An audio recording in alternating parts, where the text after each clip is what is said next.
Joining me today is Wayne Jarman, author, playwright, director, friend, and above all, mine and Drew's personal cultural attaché to all things Australian.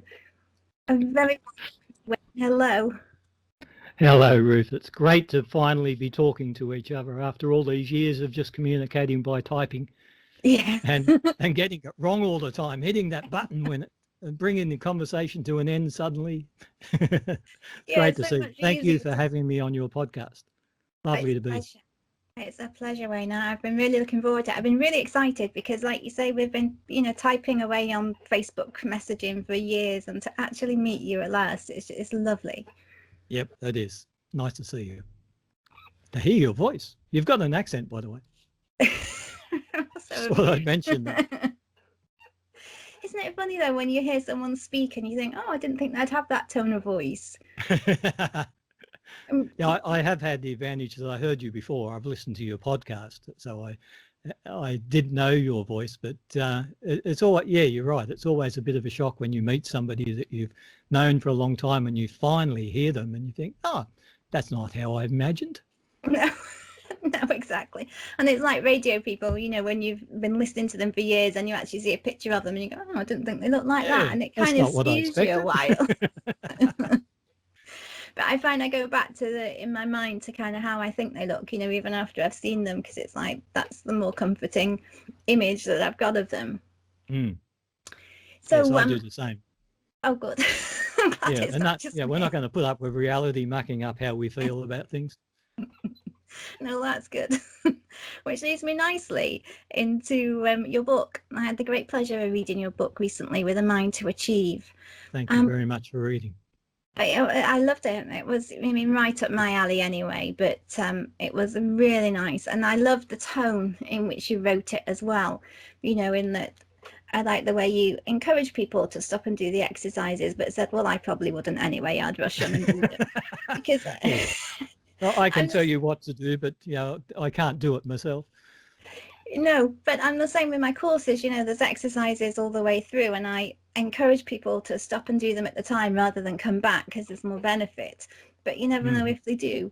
And I know when I've done courses, sometimes I have kind of rushed on and then I've come back and done them. So it just made me smile when I saw that in your book about, well, if you want to stop and do them now, but I would read on. So tell me about your book. Before we do, I was just about to say I used to do art lessons with a very dear friend, and Shirley would set us a lesson in her class, and she'd get 10 minutes into it. She'd say, obviously Wayne's not in the mood for this today, so Wayne's going to do his own thing while we all do the lesson. So she got to know me very well. About my book, With a Mind to Achieve, it's a bit of a guideline. It's, I've sat back and I've done personal development courses throughout my life. I'm now 66. I was younger when I first wrote the book, but the idea is on the back of the book, there's the statement, if only I knew then what I know now. And I think most of us have said that. We have a mind that we haven't been given a manual for. This is an attempt at a bit of a manual. We have a mind that works against us in most cases. We have this little character in our head that likes to tell us all the negative things. If we decide to do something that's a bit out of our comfort zone, we'll be reminded about all the times that we did it wrong, all the errors we made, all the most embarrassing moments. And we're not going to achieve while we let that little guy run the show. We've got to take charge of him. We've got to shut him up.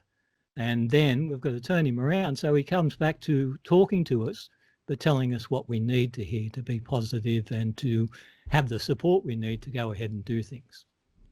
So that's the goal. Sorry. No, go on. That's the goal of the main purpose. But then there is a bit of a move through the book from, hey, let's just ask the question of why are we here, as everybody asks that question. And I don't answer that question, by the way, just as a spoiler alert for everybody.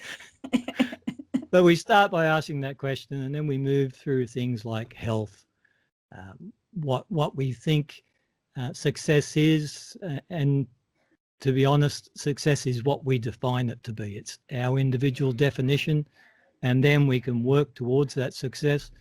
It's about affirmation of where we want to be. It's about developing the mindset to move on. But beyond that, I go and start moving into the spiritual side. Things that have happened to me over my life that make me think, well, there's more to this life than what everybody sees. Yes, absolutely. In the words of Shakespeare, there's more to this world, Horatio, than is written in your... And I don't know the words of Shakespeare, as it turns out, now that I've got halfway through that quote. You're not alone. But that's the aim of the book. The book is there for my kids and for my grandkids and anybody else who wants to listen. Yeah, I think it was, you say about you moved into the spiritual. I wasn't going to go down this route yet, but you brought it up, so I'm going to go back because you reminded me. The dreams that you had, particularly the dream that you had of that school friend who you had not seen since leaving school, having problem walking, and then, you know, you bumped into him a few days later, or a couple of weeks later. I mean, perhaps you'd like to talk about that, because that was, like you say, that kind of tells you that there's something going on, there's something far larger than us going on in this world.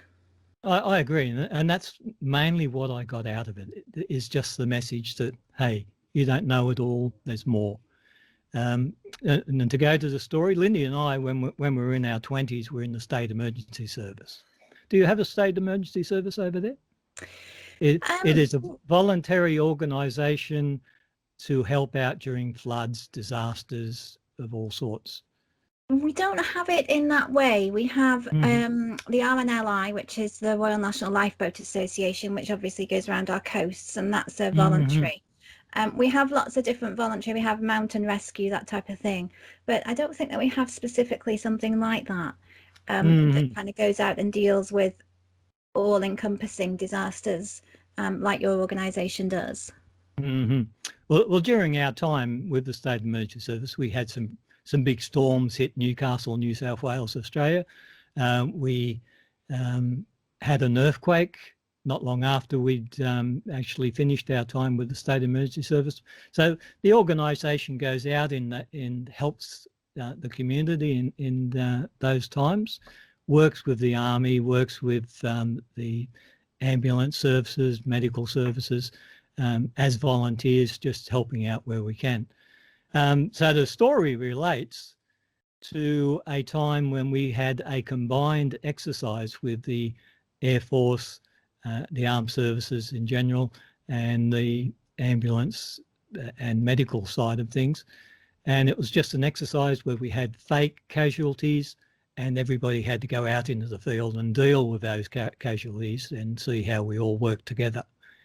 Now, leading up to that, I had the flu. I was in bed for a week. It was a full-on flu, fevers, etc., terrible dreams. And one of those dreams stood out. It was different to all the other dreams in that I dreamed I was at a party. I don't think I said it in the book. I dreamed I was naked, as everybody does in that sort of dream, apparently. But I was at a party and a friend was there who I hadn't seen since school. And he was in a wheelchair, he couldn't walk. And at the end of the dream, very stark, vivid dream, that was the only thing that stuck in my mind. This guy was there, I haven't seen him since school, and by the way, I haven't seen him since. That was just one passing moment, and he couldn't walk. So I recovered from the flu and I managed to get out onto the exercise. Lindy was involved in the exercise. She had studied casualty simulation. So it's her job to make up the wounds, bones sticking through flesh with blood and gore everywhere. They did an amazing job. I wasn't actually involved. I was invited along as a spectator,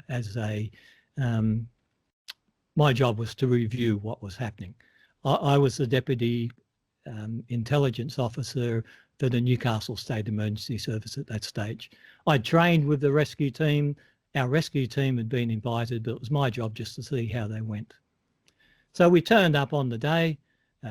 Everybody else was allocated to their rescue boat. It was along the strip beside a river. Lindy had a seat in a boat because she had a task on the day. All the rescue team headed off. They had a task on the day, and I was left to beg for a seat because I wasn't necessarily involved. And I got a seat on a boat and was dropped off on the shore, walked up a hill, and there was the first casualty. And it was my friend from school who was in the dream. And there he was with a simulated casual injury of a broken femur. So the largest bone in the leg, bit of it protruding through the skin, blood everywhere. And he said, "Hello, Wayne, how you going?" And I said, let's call him Colin for the sake of the story and because that's his name. I said, "Hello, Colin." And we had a quick chat and I walked away just blown away. And as I said, I've never seen him since. There is no purpose to me being told that story. Anybody could say, "Well, what's the moral, Wayne? What did that save a life?" No. Did that change any future event? No. But what it said to me in the long run is, how the hell did I know that? Mm. How did that dream occur? Mm. Unless there's much more to this universe than we understand, and of course there is. Mm. No, So absolutely. that changed my life. That dream and that moment standing on the side of the river. It is incredible, isn't it? Because it wasn't something that you had dreamt about that had happened in the past. It was a foretelling of something, and just someone so removed from your life. Yeah, someone unrelated. It's not, if I was going to dream about someone from school, he wouldn't have been on the radar. No, it's very, very odd. It's incredible, I think, what the mind can do, and the messages that you get that you can ignore and not realize, that it's a message trying to get through to you until something like that happens. Yeah, I think the word circumstance, and I'm trying to search for the right word, but it's not coming. But to sit back and say, "Oh, that happened," but a coincidence was the word I was looking for. I think that word has a lot to pay for. To just put so many things in this world down to coincidence. Okay, some just is something that happened because something happened, but quite a lot we need to sit back and say, well, why did that happen? Yes. And I'm a firm believer in questioning things, questioning what happens around us, questioning thoughts that run through our mind.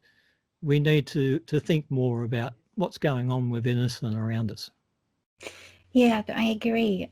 And I think as I kind of started to learn more about the different way of thinking and being more mindful, I think I stopped believing in coincidences and realized that it's, a synchronicity or it's intuition, or it's not, like you say, the word coincidence is responsible for a lot of missed opportunities, really, because we just kind of go, so. It's just coincidence.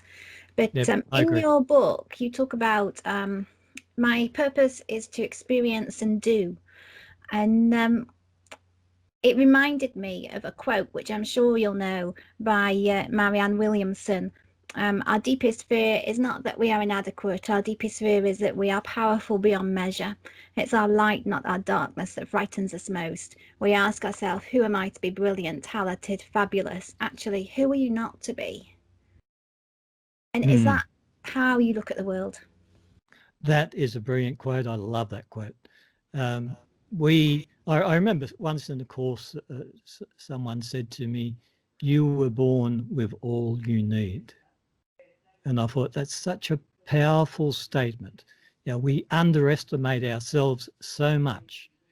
We miss opportunities because we don't think we're good enough.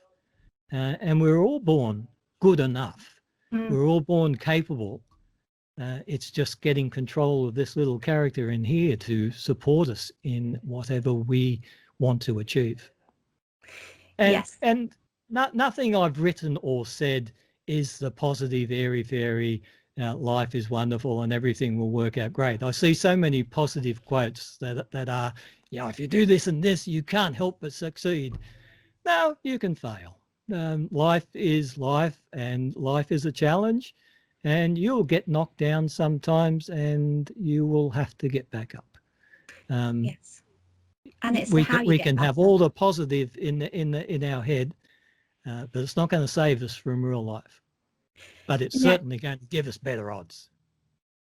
yes, and I think when you say, you're born and you're good enough, I think that needs reinforcing so much, because there's always this push from schools, from, in your career, to be perfect. And it's like, forget about perfect, because good enough is enough. Yep.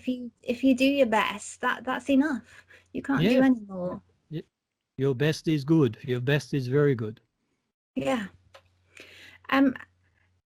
The exercise we were talking about earlier was, you asked people to answer some questions, and I'm going to run through them now, because I think if people haven't read your book, it's really important to have a think about these. I did actually stop and answer the questions, but it was And only in before you start, let me say that it's been a long time since I read this book, and leading up to this interview, I of course scanned through. But this will be interesting. Please go ahead. Well, I tell you what was interesting. I was reading this book outside in the garden last week, and I was like, so I'll answer these questions. And then I thought, I'm going to stick them into the interview because I think they're really important. And Good. as I typed them up, I realized that I'd misread the questions. I thought you'd repeated each question twice, but instead you just changed the first word of each sentence. And to go back to what we were just talking about, I kind of stopped this morning and had to think about it. And I could answer the who questions without any problem. But when it came to the what, for me, it was, I really have to think about that. And I was like, why is it I can answer the questions about, other people far easier than things that are personal to me? And again, I kind of came back to, your purpose is to experience and do, and the Marianne Williamson quote about, why don't you think you're powerful enough to do all the things that you want to do? So the questions then The are questions are innocuous. They are difficult to answer. Yes, they are. So to run through them, the first one is, what is important to me? And then, who is important to me? What would I fight for? Who would I fight for? What would I be prepared to die for? And who would I be prepared to die for? And I thought, so I answered all the who's. Would I be able to do all those things for? That was easy.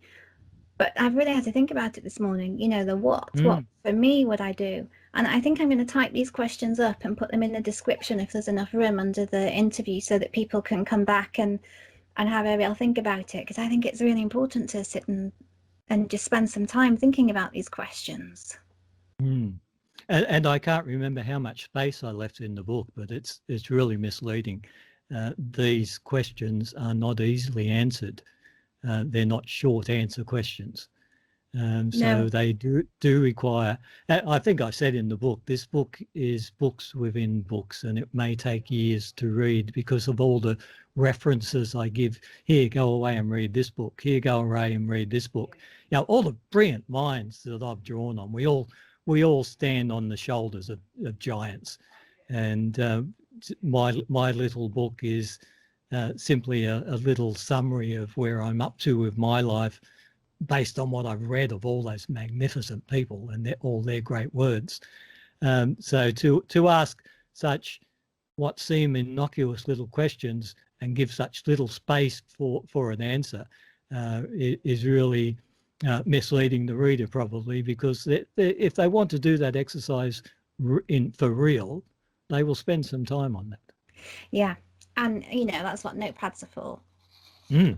Carry on. Because you're right, you don't leave a lot of room in the book, but I think it's something that you would go away and kind of write, reams about, or maybe answer quickly. And also, I think that those questions, the answers to them could be very different as you kind of move through your life as well. So perhaps when you wrote the questions, you had different answers to what you might have now to them. Yes, excellent point. You come back years later and you might think, where was I coming from? It's not quite that way now. Yeah, but that's just life, isn't it? Life changes, your experience changes, your circumstance changes. Yep. And I mean, you talk about things in your book, you encourage people to write a list of things that they would like to do in their life, a list of goals, if you like. And but and I think you make the point very nicely. I've always resisted writing goals because what if you don't make it at the time that you've stated you want to make it for? And you make the point that, goals can change. They can Mm, still be the same basis, but, things around them might need to change because your life has changed. yeah. And one of those stories, one of those goals was to travel Australia with Lindy's parents. And at the time we had young kids and I was running my own business and I was working in the mines, and it didn't happen, and they got old and died. And I sit back and I think, well, that's a failure. And failure is fine. Failure is not a bad word. We'll all do it at some stage in our lives. What we do is learn from failure and replan. I will go around Australia, but it won't be with Lindy's parents, unfortunately, but it will be with family. So it's just a matter of resetting the sails, try to spit out that horrible taste of failure and move on. Just readjust slightly. Um, since reading your book, a couple of weeks ago, some of it's really made me think about things in life. And this last couple of weeks, I've really tried to make a couple of changes. Like you talk about not stressing about little things or getting upset with people about the little things, because in a few years' time, when you look back, they're not important and you don't remember the Yep. things that you got upset about. And I thought about that a lot, and I've really kind of tried to be a bit more thoughtful in things and not get so anxious about things. It was a That's really good. well made point. Yeah, there are so many little irritations in life that we can respond to, and we'll spend our life being irritated and angry. And I meet people, and I have worked with those people over my career, but and they think I'm strange because in the end I just sit back and think, well, that's not all that important, really. That's an annoyance on the day, but let's get on and ignore that.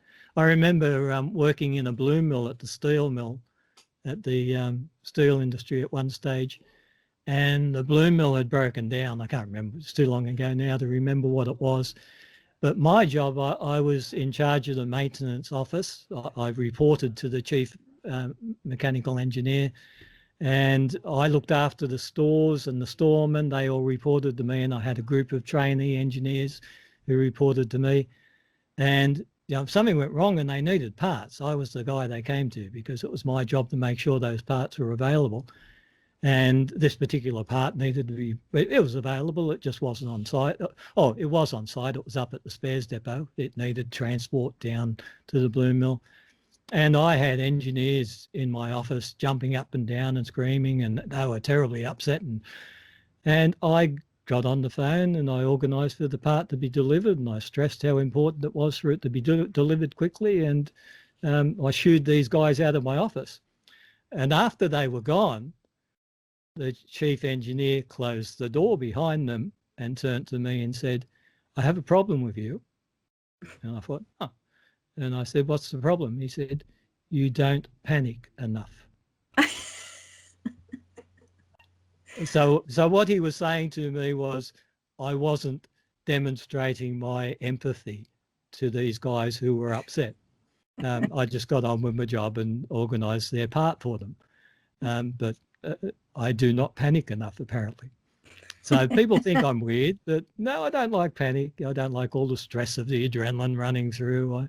I'd rather we just deep breath. Yeah, Yes. that's a little irritation. Move on. Yeah, I think I used to be kind of like in my 20s, kind of quite, well, I was, kind of very driven, and my ego pushed me, and I was kind of, and I think I did get quite stressed and upset about things. But I have since learned to just kind of take a breath and, try and forget about it and just let it go. There's no real point, is there, in getting upset about something. And again, the adrenaline rush is, it varies as you age.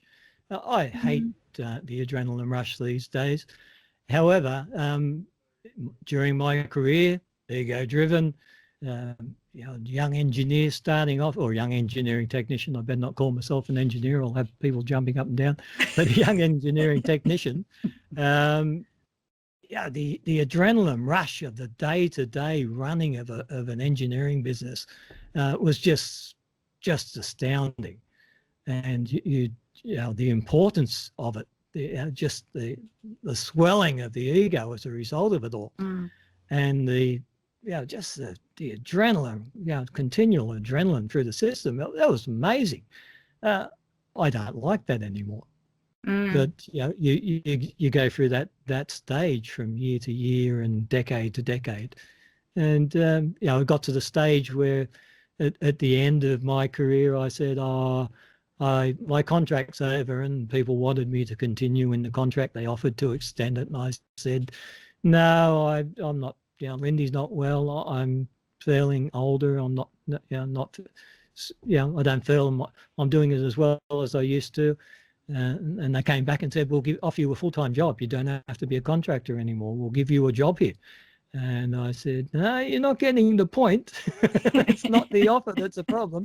It's that I need to go away and stop trying to live on this adrenaline that's not coming as easily as it used to.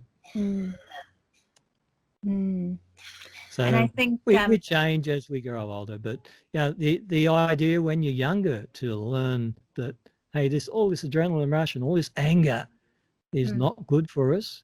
And it's not achieving anything. It's damaging relationships. Yeah, we probably should learn just to go, okay, move on.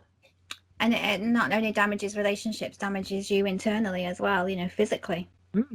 Yeah, health.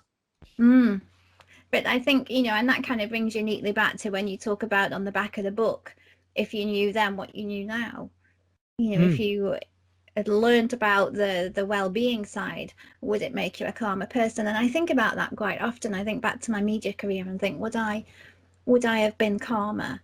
And I don't know. I don't know if I would, because I think you're right. It's an age thing. You can take on the world and you're unstoppable and you know everything, and no one else, all the older people around you are kind of stuck in their ways, you feel, and not with the new way of thinking, and you don't realize that they've all gone through that themselves. Yeah, and we could ask ourselves the question, why didn't we know then what we know now? Was it all experience, or was it just that we were too arrogant to listen to the people who knew? Yes. And if somebody asked me to describe myself when I was in my teens, early 20s, I would start with the word arrogant. And I don't think I'd be uncommon in having said that. We tend to have that attitude as younger people.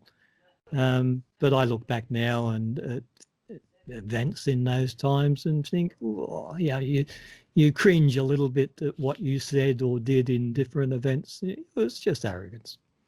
Yeah, it is. I mean, my absolute dream would be that from primary schools upwards, they are taught the type of things that are in your book, and so many different ways, and that they get teachers and governments encourage teachers to get out of the habit of making children feel they need to be perfect, and to stop having targets and exams to achieve. Just let them be. Yep. Sorry. No, I was going to say, if we were taught that from a child upwards, perhaps our 20s and 30s, we wouldn't be so arrogant and driven in that way. Perhaps we'd have learnt to be calmer and perhaps enjoy the 20s more than kind of always pushing forward to get to where you feel you need to be. Yes, we get to our age and we look back and think, well, it's all a bit of a blur. What should have been great decades, we're really just trying to achieve to the next decade. We tend to be not present focused. We tend to be future focused, setting these goals and goals and goals. And okay, I'm into goal setting, but not to the point of moving past the present, our present moment. We have to stop and enjoy that, because it's it's all we have, really. There is only ever the present moment, and it's there for us to enjoy. It's there for us to experience, and we can't Yes. just keep aiming beyond it. No, I think, you know, that's what law of attraction teaches as well. If you're not happy in this moment, you're not going to get to the next moment of where you want to be, because your mood, your energy needs to be one of happiness and contentedness to bring in the goals that, you know, you want to achieve in the future. Yeah. And to go back to a point you made, you know, if this was taught in schools, Lindy and I, along with friends, ran personal development courses prior to the development of this book. And some of this book is based on, I'm looking down here, sorry, part of this book, I have it sitting in front of me, is based on what we did in that course. And I always remember adults at the end of the course sitting back and saying, why isn't this taught in school to our kids? And I can't answer that question. It's other than we have no influence on what happens in the schools. The curriculum is set elsewhere and by other people who are coming from universities and are looking at historical and trying to blend it in with now. So no complaint about what they're doing, but there's no influence from this sort of thinking to go into the schools. Maybe there is these days. I'm talking about 20 years ago when we were running those courses. I'm not sure. I definitely hear the push is always on tables, you know, what the school is rated as when the government inspectors come round, and that virtually all relates back to whether the children did well in, you know, exams. And whether they achieved what was expected to be achieved. So I don't really think that there's much well-being for the children brought in. I think they're trying to bring it in for the staff because, you know, teachers are stressed. I think it's been forever. I mean, I thought about being a teacher when I was a child, and because it was the first occupation you saw, really, wasn't it? And I thought, oh, I quite like to be a teacher. And my mum and dad were friends with one of my primary school teachers, and they sat me down and taught me out of it. And they're like, no, it's far too stressful, you know. And that was then, you know, and teachers are still going through that now, especially with COVID and, you know, the extra pressures that have been put on with children not being at school. Now, yes, I had a different experience to you. My first offer of a job after I left school was a letter offering me a scholarship towards becoming a teacher. And it took me, I thought about becoming a teacher for all of about 30 seconds before I dropped the letter in the garbage. Right. I wasn't going to have anybody treating me like I treated them. So you were the naughty boy sat at the back of the class. Oh, I don't think I was, but I saw a lot of the reaction of the naughty boys, and I suppose I was in amongst the crowd. I went to an all-boys school, and I can't imagine that would have been hell for any teacher, I believe. I bet. Yeah, I bet it was. But kind of, you went right at the beginning when you were saying about the art teacher, when you were doing an art class and the teacher said, Wayne's going to do his own thing. And that made me think then, I bet you were a bit of a nightmare at school. And you had that strong will to just, you know, go your own way. Yeah, there was always the arrogance of, I really don't want to do this. What else can I do? So that got me into a little bit of trouble. I bet, yeah. But, you know, one of my memories from primary school, it was, well, I suppose it was reception. Where was I? It would have been third year, fourth year primary. And we were set the task of drawing a picture of a house. And I suppose, like most children, I drew the roof as a triangle and then drew the house. And I always used to be out of proportion. So I'd have gigantic windows and little doors. And the teacher came round and looked at my picture and she said, no, that's not right. It needs to be drawn like this. So draw it again. And I was like, I didn't say it, but I was like, it's my picture and I'll draw it how I want to draw it. So I drew it again, exactly the same way as I drew it the first time. So I was like, I'm not bothered if it doesn't look like a house. It's what I think a house is going to be. And I think right back then I was kind of, you know, would always push a little against the rules. And I think it's stayed with me still to this day, really. That Yes, no, way to, I think that's good. I think that deserves development in children. They shouldn't be little copies of each other and little copies of us. It no, should be encouraged. yeah, you have to be individual, don't you? But that's where bullying starts at school, isn't it? Too, because you're different to the rest. Hmm. Your book, there's been a fair bit of synchronicity this week, and that I've been listening to other things, and it's reminded me very much of things that you've done in your book, like the lists of what's important to you. I've been listening to some training with EFT, Mm-hmm. Pamela Bruner, business coaching, and she was talking about it's all about how to do a sale and how to set your price, and feel comfortable setting your Mm-hmm. price. And she said, how to set a price is to, if you list three things, if you list what you want that money to do for yourself, for your security, and to serve, so how it can help others.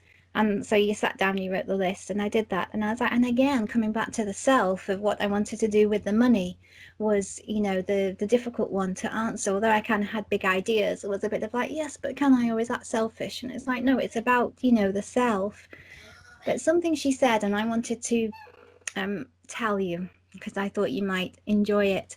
She said that someone was coaching her, and they said, if you're living the dream, you no longer have a dream. Mm. And I've sat and played with that for a long time this last couple of weeks, and it's just kind of like I keep coming back to it because I think that's a really interesting way of looking at it. But it's true, isn't it? Because I remember Mm. when I went to Italy for the first time on holiday to Sorrento, I realized I wanted to go and live there, and so I did everything in my power to make that possible. And I finally got there, and I'm living and working there, and I'm telling a colleague, that I've kind of done so much to get there, and she said to me, "Oh, so you're living the dream then?" And she said it in a really sarcastic way, and it really kind of Mm. didn't feel right. And I thought, I didn't like that. And it was only last week listening to this, I was like, that's what it was, wasn't it? That's why it was uncomfortable when she said it, because I was living what I dreamt about, and I'd stopped, setting the goals. And Yeah. when you Yep. talk about, your goal setting and changing goals, and looking at what you want to do in life, I think it's that kind of realizing that when you achieve something, it's moving on and looking at the next thing while still enjoying what you've achieved now. Yep. It's something that I can't remember where it came from, but something that came out of all the personal development courses I've attended. But someone made the comment, oh, so you're approaching the achievement of your goal. Set your next one. Set your next goal even before you've achieved this one, so that you're always working towards something. Because living the dream, while it sounds good, it's meant to be a good thing, can become very complacent and very, after a while, the dream becomes a bit of a quagmire. Yeah, I think you're right, but I'd only been there a couple of weeks when she said it, so I was quite annoyed with her for, Yeah, that's a bit for early saying, to be a quagmire. yeah. And I was like, oh, but I think that's a really good technique actually, to just kind of keep setting goals so that you're always moving forward. I think my Yes. problem was when I was in my 20s that I would achieve a goal and then dismiss it, that I'd like achieved it, it was gone, and I was on to the Mm. next thing. But I didn't stop long enough to actually appreciate what I'd done to get me to that goal before moving on. I was just like, right, I'm fed up with that now, I've done that. So Yeah, it's just kind of a and keeping that's the that other balance. important thing, is to celebrate. When you Yes. achieve that goal, take the time to say, "Oh, look at what I just achieved. Let's pop a bottle or whatever a celebration is for different people. But let's stop, celebrate, and then reset. Look what's next." Mm. Yeah, very. And I think, You made, sorry. no, go on, Wayne. There is a delay. I apologise if I'm over talking you. I was just going to hark back to a previous comment you made on setting your price, because I consider myself a creative. I like to paint. I like to write. I like to act. So all of those things involve the creative process and the creation of something. And probably artists are the worst in the world, the person who paints a painting, because you end up with this thing that you're aligned to. It's part of you. And then you have to set a price for somebody to buy it off you who doesn't value it the way you value it. And a lot of artists overcome that by just giving it away at a very low price. We creatives are the worst in the world at getting reward for what we've done. So I see artists, there's art on the wall in galleries for $50, and I think, I can't get that frame for that. They're selling the frame. Yeah. And it works the other way for me in that I've realised this, and I set my art at what I expect it's worth. And I compare myself now with some of the great artists of history in that I've never sold a painting. Which doesn't worry me, by the way, but I can compare myself. I'm trying to think of at the age of my age that I am now, I have these mental blanks, and names I should know very well in conversation won't come, which is most frustrating. Who was the artist who cut off his ear? Van Gogh. Thank you. Thank you for asking the easy one. Well, it wasn't easy from my perspective, obviously, because I couldn't remember. Thank you very much. So he is reputed to have never sold a painting in his lifetime. So I sit here humbly comparing myself to Van Gogh. Only in that I have never sold a painting in my lifetime. I've given a number of away to people that I really care about, and I have swapped a couple for other artworks, but I have never actually sold an artwork. But it comes back to the discussion. That's by the way. But it comes back to the discussion of setting your price at a fair price for what you've done and for what you hope to aspire to. I used to sell my photos, and I did sell one, I think, and I had the same issue. And they're glorious. I love your photography. Thank you. And I used to have the same issue, and I think some of it is not only because we're creative people and we don't know how to price something creative. I think when something comes easy to you, like I love doing my photography, and I can just spend 5 minutes in the garden or an hour out somewhere doing pictures, and it just, the feeling that I get from it, from being connected to nature, it's just so lovely. And I think, well, you can't sell that. It's something that comes natural to you to do, something that comes easy. So why would someone pay for something that's easy? And if it's easy for you to do because that's your skill set, well, should you charge a lot of money because it was easy for you? And I think, there was all these questions going on, and this coaching that I did with Pamela Bruner last week that I listened to on her podcasts. I mean, she was the first person that actually sat down and explained how to price accordingly to what you're selling. And I said to Drew, it's the first time anybody's ever sat down and gone, this is a set price that you could sell, and this is what you want to think about if you're going to do this and this and this. And nobody gives you a guide, do they? There's no one website you can go to and it says, if you're selling a painting and you've been painting it for 3 weeks, you look at this price. If you've taken a picture and it's taken you 2 seconds, look at this price. There is no place that you can go to and get that help. Yeah. There's an old, before I go there, there's something you said there. It came easy to you, and it is part of your skill set.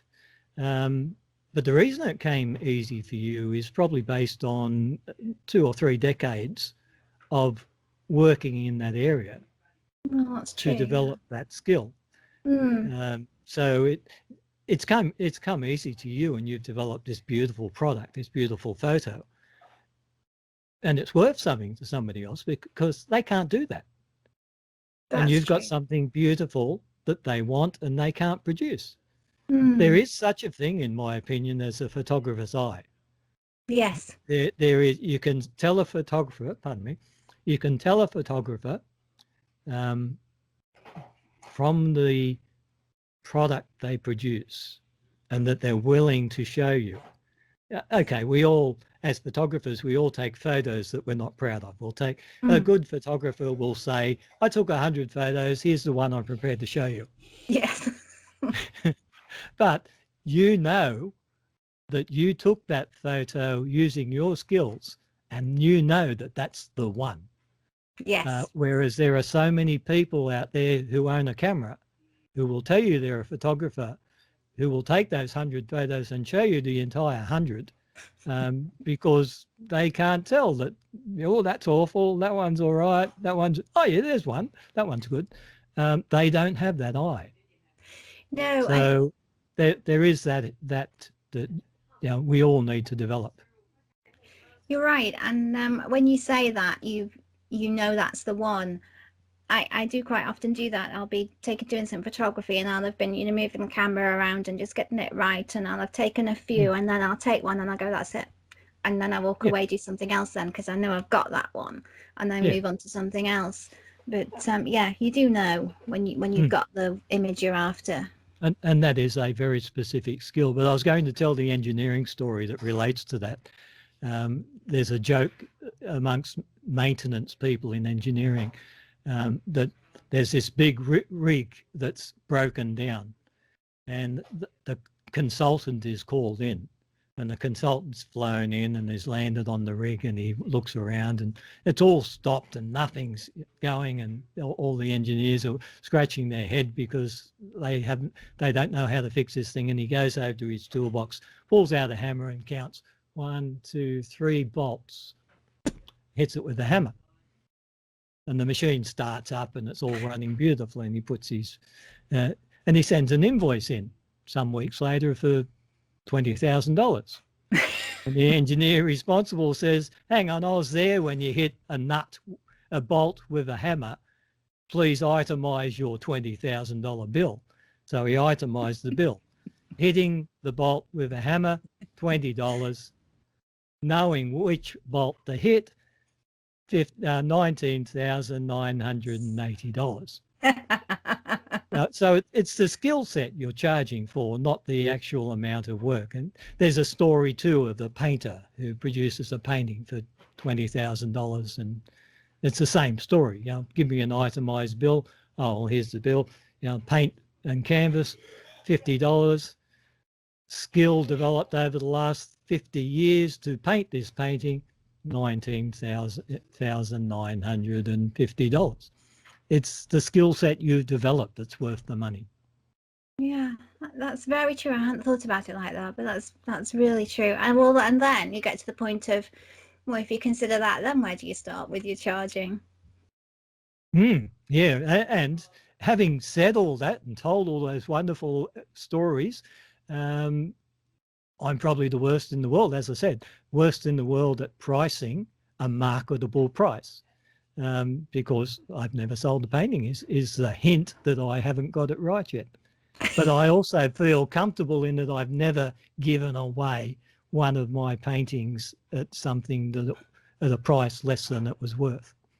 Yes, and that's the other side, isn't it? Not giving away your work, because that doesn't feel good. When you know that go on. That feels bad.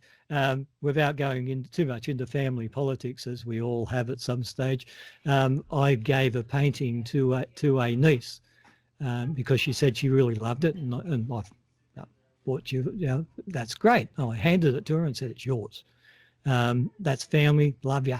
And something happened in the family after that, and she hasn't spoken to me for years. And I think, gave her a painting. Yeah. And I probably shouldn't think that it's material, it doesn't matter, but I gave it to her because we had a great relationship, and now the relationship isn't so great. But yeah, but it's one of those moments where you think, yeah, I probably wouldn't have done that knowing what I know now. But that's the kind of point of your book, isn't it? If only I knew then. Yeah.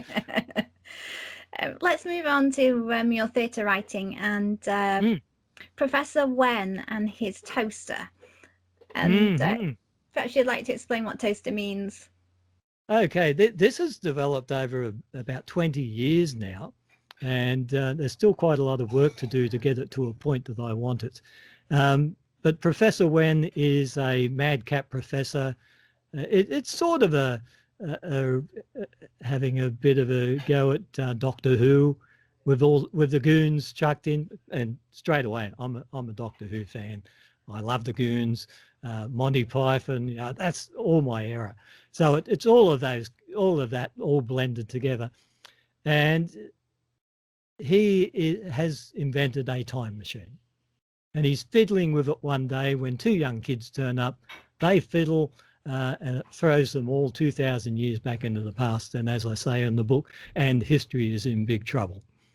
So toaster is in the shape of a toaster. It will actually toast bread. So it is a toaster. It's an acronym because the professor loves acronyms. He loves dual purpose utensils. So this is a dual purpose utensil in that it's a time machine and it's a toaster. But it's an acronym in that it stands for time orientation and searing toast electrical receptacle. So the acronym is toaster. This started as a radio play, and we actually produced the radio play. We went into a studio, and we spent the whole day there, and we produced 10 episodes. So you can imagine how frantic that was. Yes. One of the funniest days of my life, because the people I knew were all theatre people. So I gathered all these young theatre people together and we tried to produce a radio play. Did it in one day, all 10 episodes. It took 6 months for my friend Shane and I, Shane was the audio guy, to get it to a stage where it was usable. So that was after one day, we had a result, but it took quite a lot of work to get it to a point where it was usable as a radio play. I've listened to some of it on YouTube, and it's so funny, and it's very short and sweet, each episode. I take it that's kind of an abbreviation of it's an abridged version of the main episode, is it? No, it was actually designed as a radio play initially. So each episode was meant to be around 2.5 to 3 minutes. And that was meant to be it. Short and sweet, come back tomorrow to listen to that, or come back next week and listen to the next episode. That was happening at the time in Australian radio. There were episodes on that were just humorous snippets, and come back tomorrow if you want to hear another one. So it was aimed in that direction. Since then, I've more moved into screenwriting, and I see it now as a movie. But I also see 2 sequels to that movie. Pardon me. I'll have another drink in a minute. That didn't work enough. I see 2 sequels, so that we'll end up with the 3 movies. Once I've got those other 2 sequels complete, I've started writing, but not complete yet, then I'll go into filming. That sounds fantastic. Yes, you have a drink, I'll talk. That sounds fantastic, Wayne, that you're going to do that. Are you going to make the movies yourself, or are you looking for a production company? I would like to make it myself. I'd like to have full control. And it's a small cast. It's not a big thing. And as I've written it so far, bearing in mind that it's not complete, it's not going to be terribly expensive to produce. Having said that, the Professor and Trent and Susan at one stage end up in the North Atlantic Sea next to the sinking Titanic. But I think I can solve that with a green screen. So I don't think it'll cost a lot to produce.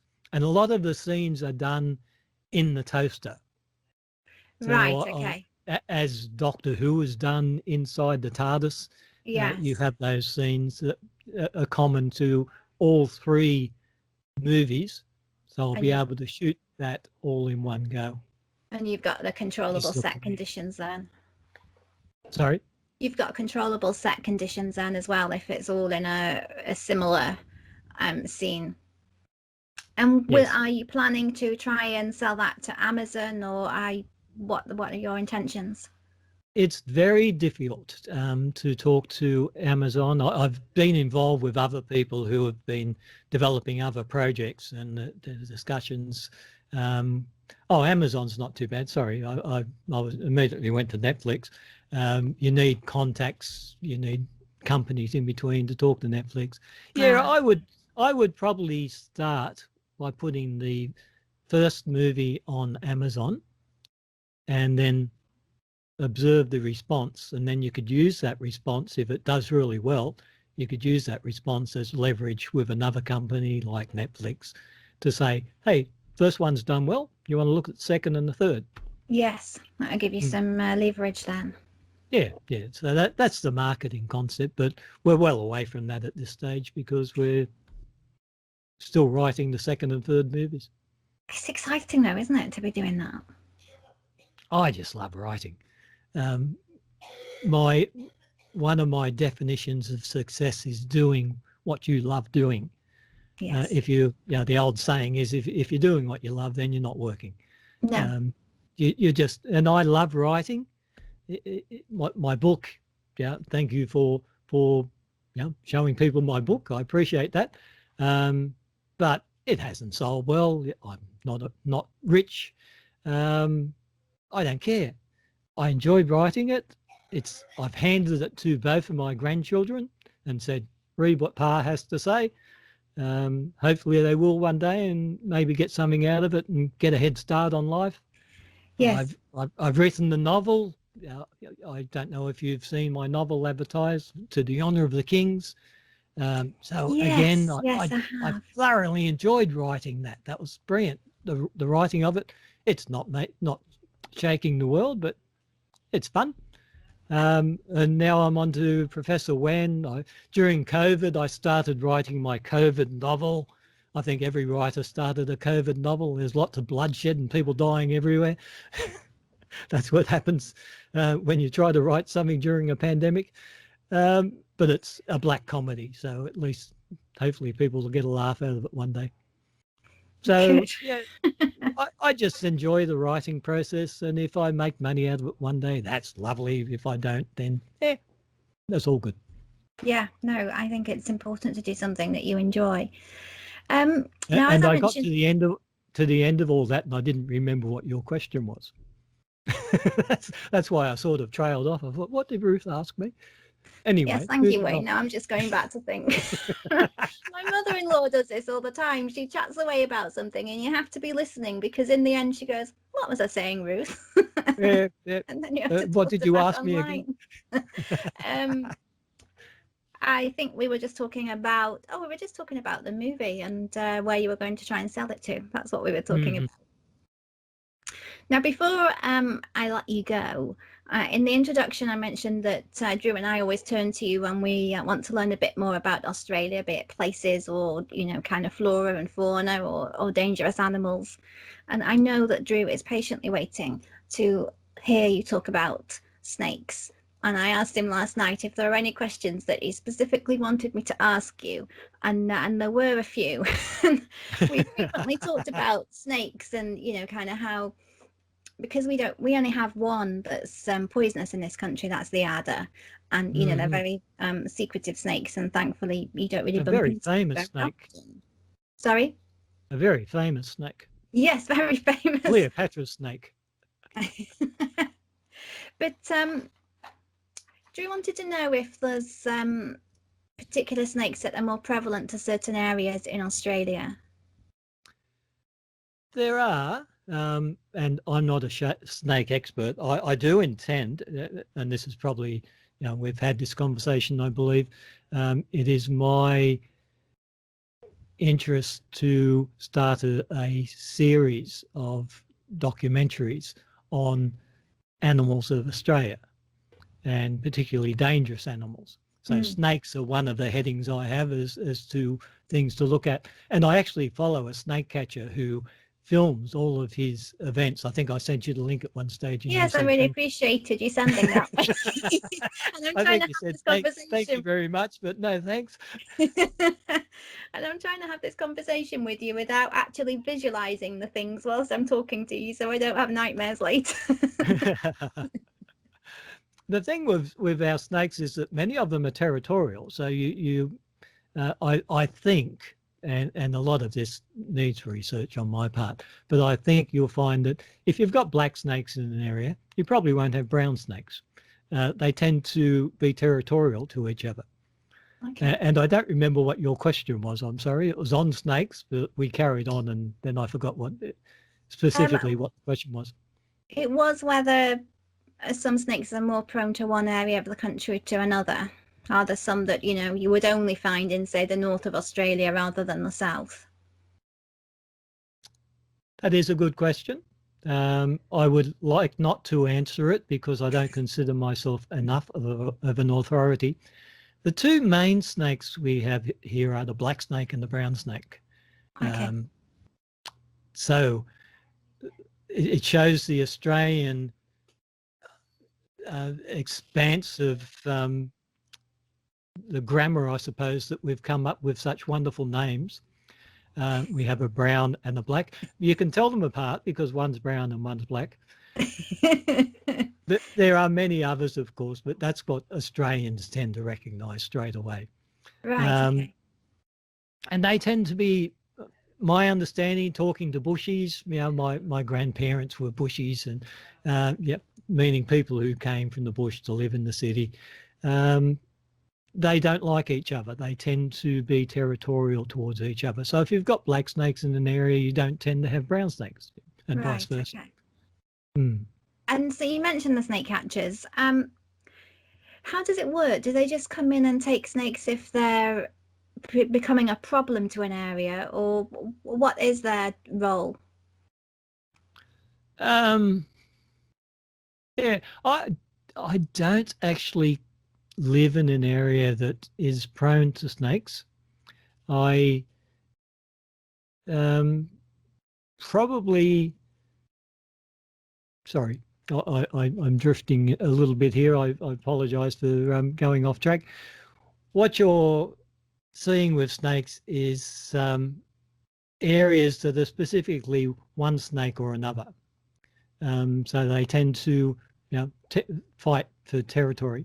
I'm sorry, did I answer your question? That sounds a bit vague on my part. It was just really the role of snake catchers. That was the question. Yeah, I have never dealt with a snake catcher. Australians tend to see a snake and think, oh, there's a snake. It's just something you're used to living with. Yeah. Sorry, that was all a bit vague. I apologise. No, that's okay. We don't know till we ask. I kind of wanted to move away from Australian wildlife for a second, although I did want to go back when you said one of your headlines in the video series you're thinking of doing will be snakes. What else are you thinking of doing? Yeah, I have a heading here of snakes and other stuff, and I particularly have, that we have the brown snake, we have the red-bellied black snake, we have a tiger snake, and I've written 20 of the 25 most venomous snakes in the world, all of the top 11, anti-venom and reptile parks, just some of the headings I had for snakes. We have mine sites that I'm often on over here where snakes are prevalent. So it's just an interest of mine to be able to produce some stories along that line. I'm sure it would. I mean, Drew thinks it would be a really good idea. I do think it would be a good idea, but I won't be watching it, Wayne. And many people won't. Many people don't like snakes. The Australian snake is not something that will generally attack. They're very quiet, very shy, and if you make enough noise, they'll tend to go away. Right. Okay. I mean, that is, what we're told on programs here, that snakes, they feel the vibration of someone coming and they they hide. But I think if you've got a fear of snakes, you don't quite believe that would be, you know, so true, and you still kind of fear them. But I think my fear started at primary school. You used to have one day a year where an animal expert would come in, and they would bring in a owl or a bird of prey of some description, and you would sit in the hall, and they would bring it all round for you to look at, and the bird you could stroke if you wanted to. And as a young child, I'd had an experience of a bird coming into the house and it being trapped in a room with me, and so that kind of has, you know, I have a fear of the birds, so I didn't want that near me. And then they would bring a python, usually wrapped around the neck of, you know, the trainer, and he would come in with it, and you were encouraged to stroke it if you want, and I'd be at the side with one of the other teachers going, it's not coming near me. But for me, I think it's the silence. You don't hear them move, and I think it's that, you know, that they could just be beside you and you'd have no idea, because it's not like an animal with feet that you hear coming. Though in Australia, you do tend to hear a rustle. They're not quiet. Right. You still hear them moving. Yeah, sorry. No, it's fine. And to move kind of away from wildlife, but still in Australian culture, we watch Grand Designs Australia a lot, and we notice that there's a real, I don't know if it's a move to building with concrete, or it's always been a thing of building houses with concrete, and that's kind of very alien to us here. It's either bricks or, well, rarely wood. Is that because concrete is cheaper, or it's a fashionable thing, or any idea? No, sorry, I'm not much help there. The houses I see, we're normally wood or brick. I don't think there's any more of a trend. Right, Sorry. okay. Maybe maybe they just pick the programs to do because it's unusual then. But there was a series, the last series, it was virtually every house was concrete, and, you know, concrete floors that they just polished, and they look really nice, but you know, kind of a very industrial feel about them. So maybe they just pick the unusual rather than the usual, if you like. Yeah, I think so. I'm not aware. Right. No, well, that's interesting to know, though, that it's not a common thing that's expected. Well, Wayne, I'm going to let you go. So thank you ever so much for joining us. It's been absolutely fascinating to talk to you, and really lovely to see you. It's really lovely to talk to you, Ruth. Thank you very much. Oh, it's my pleasure. And if you've enjoyed this video, then please remember to like it, and think about subscribing to the channel too, and you can see more videos as they come up. And so until next time, thank you very much for watching. Bye.